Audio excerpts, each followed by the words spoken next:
Olá, tudo bem com você? Que a graça e a paz de nosso Senhor Jesus esteja em sua vida. Pois bem, hoje estarei dando continuidade com a minha exposição do Evangelho segundo escreveu Lucas, e eu já estou no capítulo 21. Eu fiz 2 vídeos deste capítulo 21 e hoje estarei dando continuidade. E vou deixar também acima no card a playlist com todos os vídeos deste Evangelho, desde o capítulo 1 até o capítulo 21. Vamos lá. Está aí. A vinda do Filho do Homem. Vamos ver o que a Bíblia diz a respeito sobre a vinda do Filho do Homem. Interessante é que no Evangelho de Lucas, Jesus ele responde às 2 perguntas dos apóstolos, dos 4 apóstolos que estavam com Jesus, e depois de responder as perguntas, ele continua falando a respeito de coisas futuras. E aqui no versículo 25 do capítulo 21, ele fala sobre a volta do Filho do Homem. Vamos lá. Então fala aqui da volta de Jesus. E olha como o Senhor pontua: haverá sinais no sol, na lua e nas estrelas. Sobre a terra, angústia entre as nações. Olha só. E perplexidade por causa do bramido do mar e das ondas. Então, Jesus diz que haverá exomai. A exomai esse verbo aqui, ele está no futuro do indicativo. Ou seja, Jesus está falando de algo que vai acontecer, que iria acontecer. Jesus, quando disse isso aqui, provavelmente no ano 30 da nossa era já. 30, alguns falam 33, outros 27. Ano 30, por volta do ano 30. Então ele apontou para o futuro. O grego aí, o verbo exomai, que está flexionado no futuro, estai, que essa palavrinha grega aqui, estai, diz o seguinte, que haverá sinais. E sinais aqui é semeion. Esse substantivo masculino, semeion, ele significa um prodígio, uma ocorrência incomum que transcende o curso normal da natureza. Então, os sinais no sol, na lua, nas estrelas é algo incomum que transcende o curso normal da natureza. Então, é algo que vai acontecer que está fora dos padrões da natureza. Isso é um sinal. O sol aí é Hélios, sol mesmo. A lua é Selene. A lua é um substantivo, tanto o sol como a lua são substantivo, um é substantivo masculino, outro é feminino. E também nas estrelas, astron. A palavra astron aqui, grupo de estrelas, uma constelação, substantivo masculino também. Então isso é nos céus. Vai acontecer algo incomum, algo que está fora dos padrões do curso natural das coisas, tanto no Sol, na Lua e nas estrelas. Sobre a terra aqui é G, é terra, solo, terra como um todo, terra habitada. Angústia aqui, esse substantivo é sofrimento, aperto, é o significado dessa palavra. Entre as nações, nações é etnos. Etnos significa, primeiramente etnos, esse substantivo significa multidão, seja de homem, de animais, associados ou vivendo em conjunto. Pode significar também família humana, tribo, nação, grupo de pessoas, nações estrangeiras. Tudo isso é o significado desta palavra etnos. E perplexidade. Perplexidade aí é estar perplexo.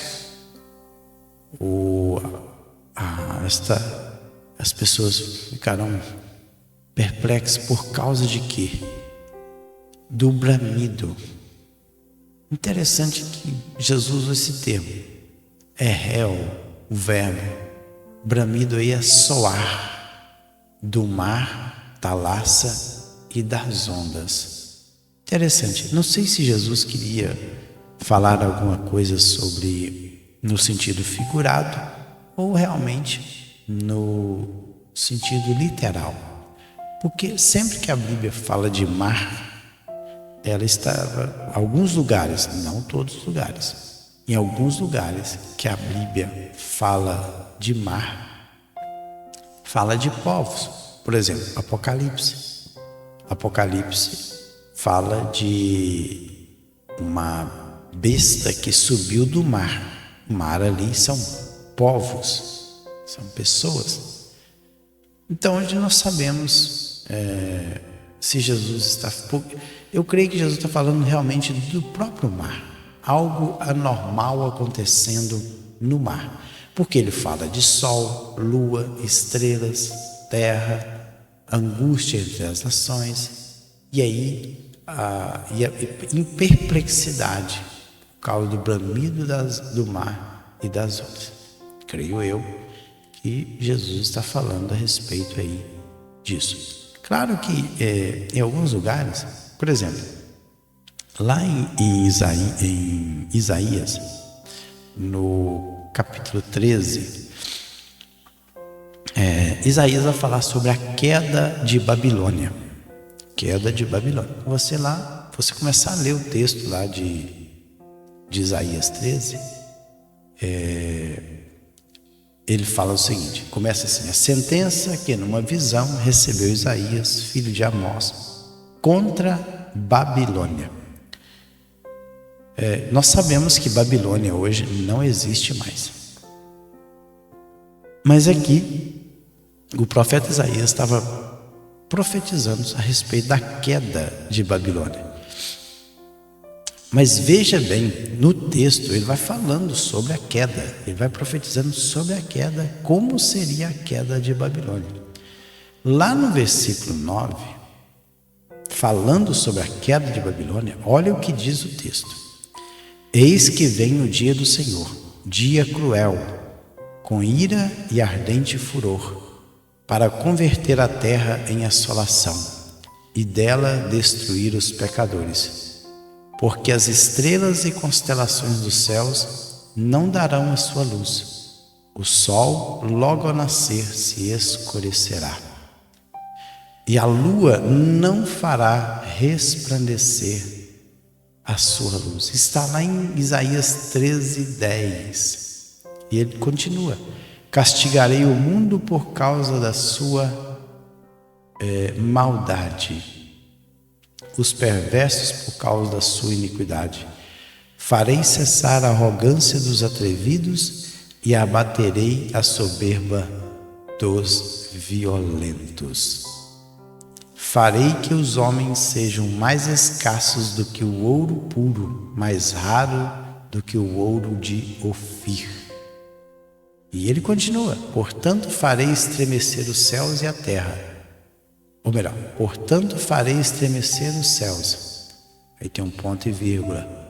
E a terra será sacudida do seu lugar por causa da ira do Senhor dos Exércitos, por causa da ira do seu ardente furor. Esta profecia aqui está inserida lá no capítulo 13 de Isaías, quando ele fala sobre a destruição de Babilônia. Interessante. Então, muitas vezes, e sabemos que Babilônia já foi destruída há muito tempo. Hoje só existem apenas ruínas, e poucas ruínas ainda de Babilônia. Tem uma outra passagem também que fala sobre Ezequiel. Ele faz uma lamentação sobre Faraó, rei do Egito. Ele fala sobre a destruição do Egito.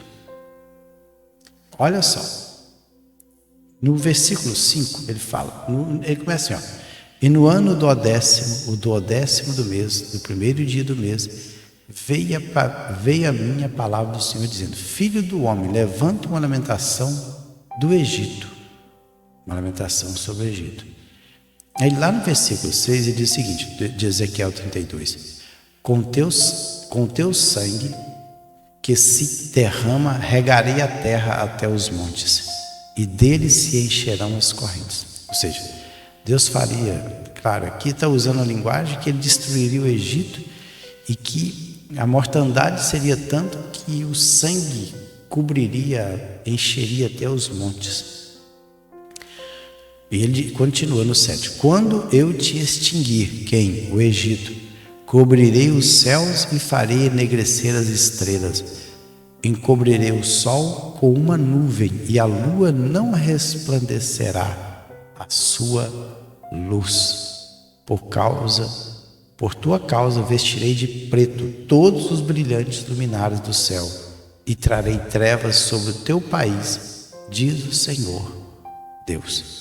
Veja a linguagem profética que Deus usa. Ele revela para o profeta Ezequiel, e o profeta Ezequiel ele faz essa profecia justamente profetizando a respeito da queda do Egito. E nós sabemos que o Egito foi destruído. Hoje as pessoas que habitam ali no Egito são povos que vieram de outros lugares, porque a nação egípcia mesmo, ela foi totalmente destruída. Ali, quem habita ali hoje são povos totalmente diferentes. Alguns vieram ali da região da África, outros ali da região do Oriente Médio. Hoje, os povos dali não são egípcios mais. Os egípcios mesmo sumiram. Não resta mais nada do verdadeiro povo egípcio. E aqui Ezequiel está falando a respeito dessa profecia a respeito de tudo isso.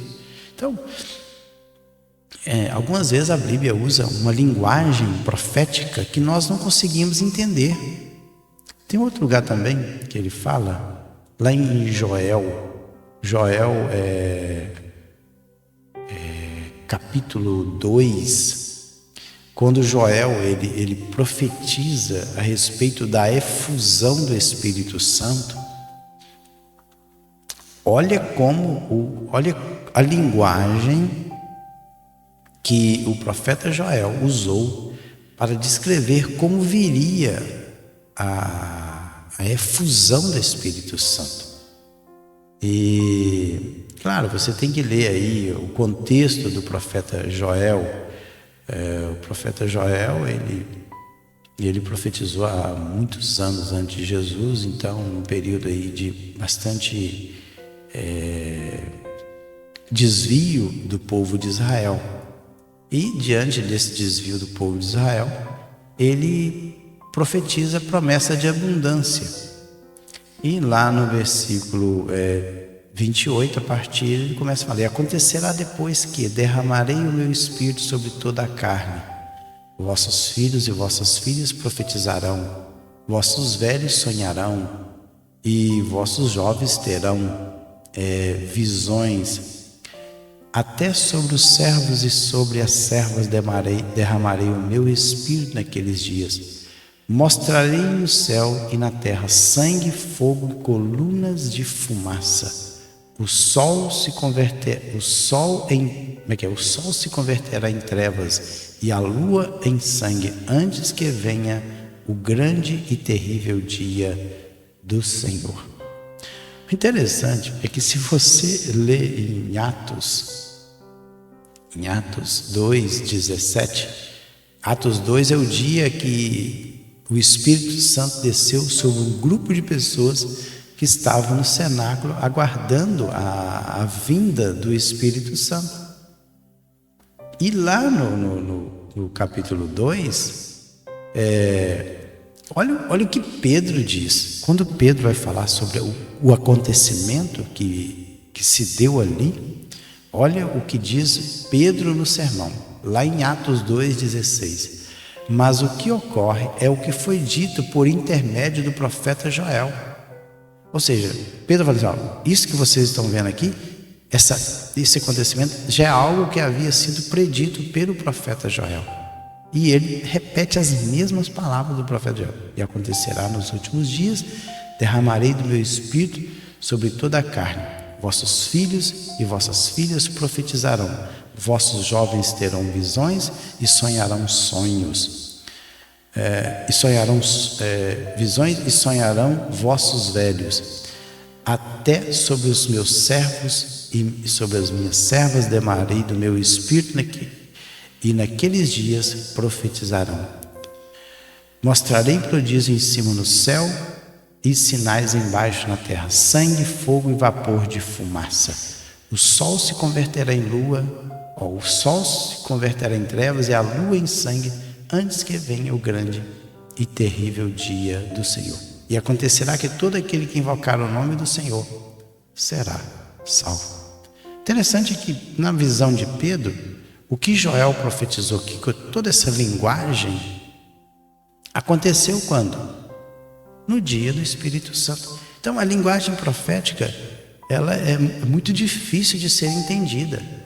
Nós temos que ter muito cuidado a respeito das interpretações proféticas, para nós não errarmos.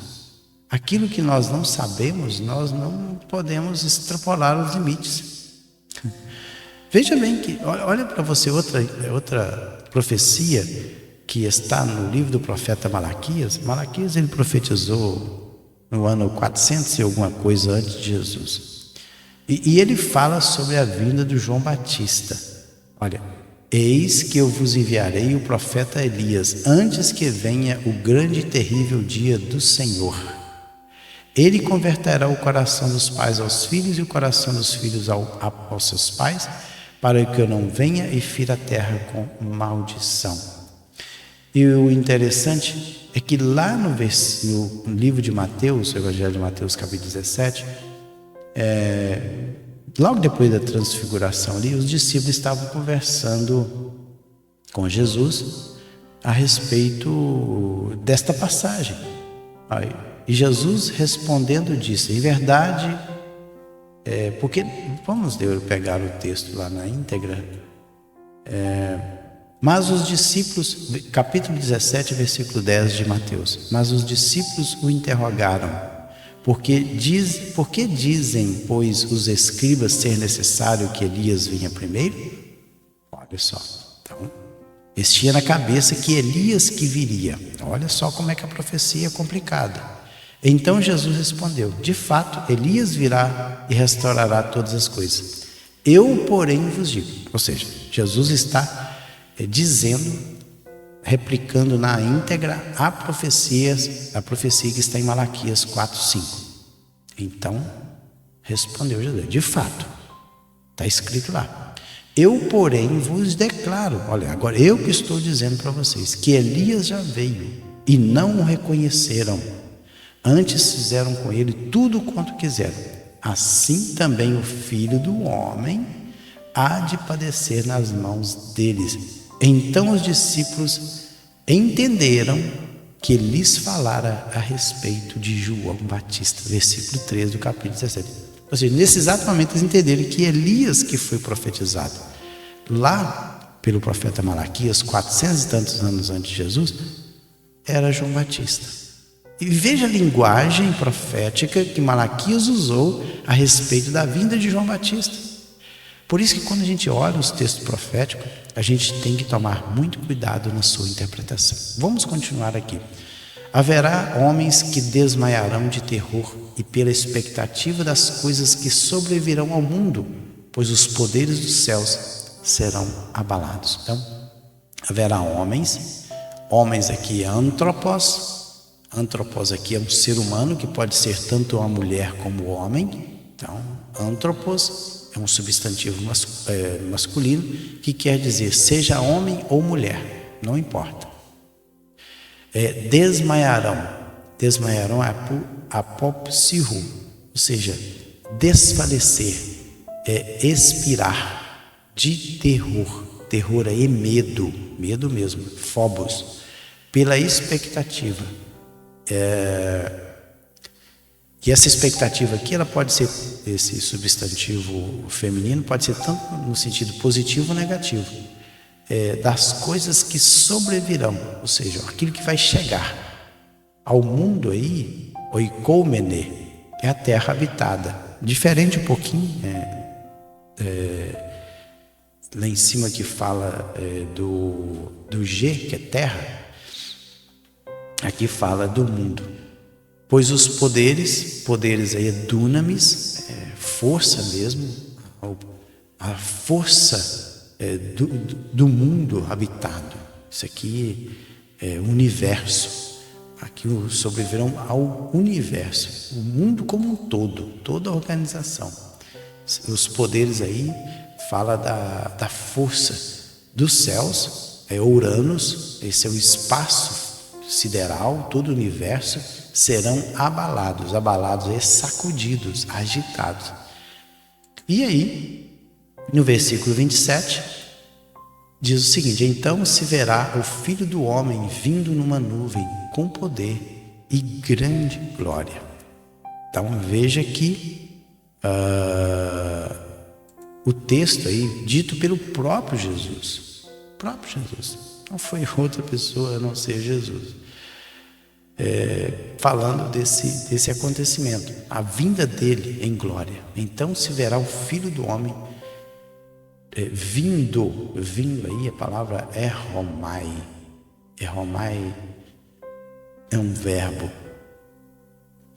numa nuvem aí é nefelê, é uma nuvem literal, com poder, aí dunamis novamente, e grande glória, doxa.